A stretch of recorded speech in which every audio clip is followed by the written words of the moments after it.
खारन बिदि जाथाया समाजनि बेरेखा दिनैहाय जोंनि जायगायाव रेपा जावले जावले जागासिनो दं जायनि थाखाय जों बिराद असान्ति मोनदों आरो स्पेसियेलि जों दा जाय जायगायाव दं आमिनखाता बे आमिनखातायावहाय बिदि जाथाया जिनाहारि खालामनाय जाथाया गिबि खेब नङा मानोना थांनाय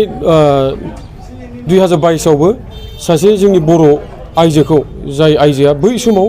15 बोसोरल'मोन बेखौबो खास्रि बिस्रि गोसथोफ्लानानै सासे बांगाल हौवाया जावले जावले रेप खालामबाय थादों नाथाय बै केसा हमजाबाय हमजादोंब्लाबो जों खोनानो मोन्दों आंबो दहाय बे नानिनि उकिलजोंहाय रायज्लायहरदोंमोन दा बिथाङा बुंदों जे बिथाङा बेलाव गनानै दं जाय मेन कालप्रिट जाय रेपिस्ट जिनाहारि खालामग्रा बे बेलाव गनानै दंमोन आरो बेलाव मानो गदों बेखौ खोन्थादों माने मेडिकेल ग्राउन्डआव देहा फाहामनो थाखाय बेखौ बेलाव हगारदों आरो खिन्थु बै नानियाबो थाबैनो जास्टिस मोननो थांगासिनो दं होननानै बे जोंना मानगोनां उकिल आंखौ फोरमायहरदों आरो ओमफ्रायहाय मैया जा जाथाय जानानै थांबाय बेखौहाय हय जों मैया सासे पुलिसनि स्टेटमेन्टखौ नुदों मिडियानि बेवहाय बिथाङा बिराद लाइट होन्दों आरो जों खिन्थु बिराद बेखौ गोरलैयै लानो हाया जानो हागौ दाखालिहाय देहायारि जेबो सोमोन्दो जायाखै खिन्थु जों दा मोनसे सुलुंनिफ्राय मोनथिबाय जे सानैनि गेजेराव नानि मोना सासे 15 बोसोर सासे 13 बोसोर आं बिथांमोननि नामखौ लानो मोना आरो बैसोआ सासेना 15 सासेना 13 दा जों खोनानाय बायदिब्ला 13 बोसोरनि नानिया गोरबोआव दं आरो बे मारै जानो मोनखो दिनैहाय जोंना आयेनाव दं जे उन्दै होनोब्ला बे गुबुन गुबुन आयेननि सायाव गुबुन गुबुन आरो बैसोआ दा नैबे देहायारि सोमोन्दोनि बेलायावहाय 18 बोसोरनि उन्दैसिनबा बेखौ उन्दै होननानै बुङो आरो ओमफ्राय बिसोरजोंहाय जाय मानसिफ्रा सोमोन्दो लाखियो स्पेसियेलि देहायारि सोमोन्दो लाखिबा मिलायनानै बे आथोनारि सोमोन्दो जुदि जादोंब्ला बेयो 100% रेप आरो बेखौहाय जोंना पक्स' आयेननि गेजेराव जोंहा बेखौ फोरमायनाय दं दा ओंखायनो पुलिस बिथाङा जाय बाथ्राखौ होनदों बिथाङा बुंदों जे डक्टरनि जा प्रिलिमिनारि रिपर्ट ओमफ्राय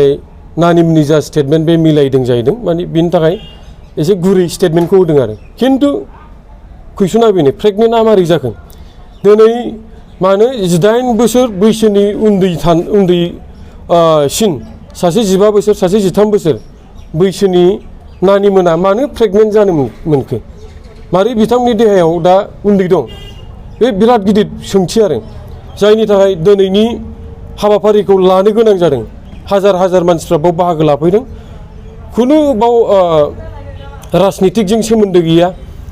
आफादजों सोमोन्दो गैया बेखौहाय सासे मानसि हिसाबै गुबुन गुबुन आफादफोरनि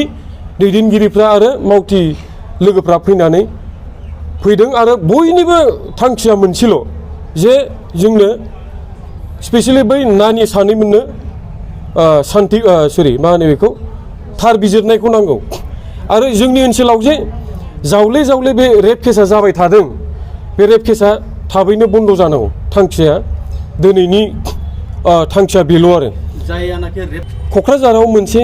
गिदिरथार एग्जाम्पल जोंना सरकारा देखायबाय आरो माने मानगोनां कर्टआ जाज होदों माखासे सानफोरावहाय गिदिरसिन जाज होनजायो आरो फासि होनाय दा सेम केस नैबे माबायावबो मैया जानानै थांनाय घटना आरो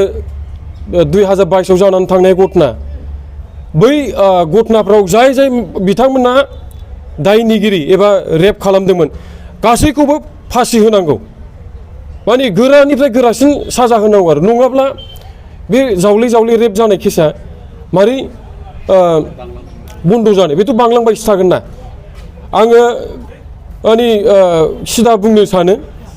जोंनि ओनसोलाव जा घटना जाबाय थादों रेपिस्टफ्रा मोनसे हारिनिनो दै रेपिस्टफ्रा मोनसे हारिनिनो दा बिथांमोननि हारियावबो जोबोद मोजां मोजां मानसिफोर दं जोबोद मोजां मोजां फरायनाय गियानि गुनि मानसि दं दिनैहाय आं नोंथांमोननि गेजेरजों बिथांमोनखौ खावलायनो सानदों जे बिथांमोना गावसिनि समाजनिफ्राय गाज्रि गाज्रि मानसिफोरखौ सिनायनानै गावसिनि गेजेरावनो होबथाजेननांगौ नङाबा जुदि बिथांमोना जोंखौ सापर्ट होआबा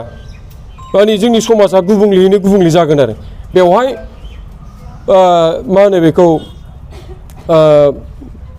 प्रसासननि मानसिफ्राबो गाज्रि मानसिफोरखौ नागिरनायाव जोंनि कर्टआबो दाय बिजिरनायाव गोरलैसिन जायो आरो दा बै जाथि मेनलि आं नाम लानोसै डाइरेक्ट मुस्लिम कमिउनिटिनिफ्राय मुस्लिम हारिनिफ्राय जिनाहारि खालामग्राफ्रा ओंखारबाय थादों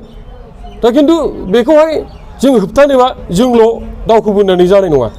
पुलिस प्रसासनाल' दावखोबोनानै जानाय नङा सरकारनि मानसिफ्राल' दावखोबोनानै जानाय नङा बेखौ जुदि फोजोबनोबा जोङो मुस्लिम हारिनिफ्रायबो गुबुन गुबुन आफादफोरा सान्थौगिरिफ्रा बिथांमोननि हारिनि खामानिखौ मावनांगोन आरो बिथांमोना जोंखौ मदद होनांगोन नङाब्ला बे रेप जानाया जाबायानो थागोन आरो मुस्लिम हारियाबो बदनामखौ मोनबाय थागोन बदनामाथ' दिनै जाखाबाय मुस्लिम हारिना नोंथांमोना जुदि फैबाय थानाय समाव जोंखौ मदद होआबा एकदम बदनाम जाबाय थागोन आरो आं दिनै नोंथांमोनखौ खावलायो जे नोंथांमोना अननानै नोंसिनि समाजनिफ्राय गाज्रि मानसिफोरखौ साफा साफा नागिरनानै मदद होनानै पुलिसफोरनि आखायाव हरहोनांगौ